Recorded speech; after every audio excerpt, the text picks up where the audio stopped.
10 ways to lose weight without dieting. Sure, you can lose weight quickly.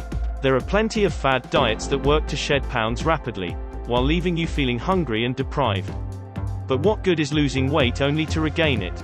To keep pounds off permanently, it's best to lose weight slowly. And many experts say you can do that without going on a diet. Instead, the key is making simple tweaks to your lifestyle. Adopt one or more of these simple, painless strategies to help lose weight without going on it. Number 1. Eat breakfast every day. One habit that's common to many people who have lost weight and kept it off is eating breakfast every day.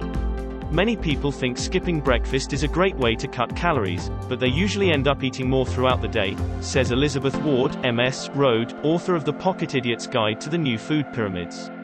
Studies show people who eat breakfast have lower BMIs than breakfast skippers and perform better, whether at school or in the boardroom. Try a bowl of whole grain cereal topped with fruit and low-fat dairy for a quick and nutritious start to your day.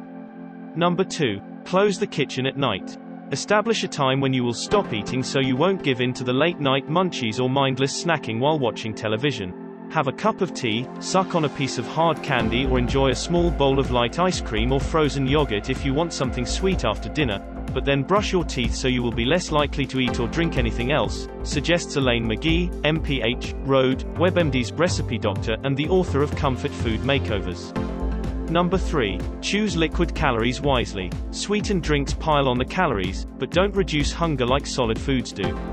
Satisfy your thirst with water, sparkling water with citrus, skim or low-fat milk, or small portions of 100% fruit juice. Try a glass of nutritious and low-calorie vegetable juice to hold you over if you get hungry between meals. Be careful of alcohol calories, which add up quickly. If you tend to drink a glass or two of wine or a cocktail on most days, limiting alcohol to the weekends can be a huge calorie saver.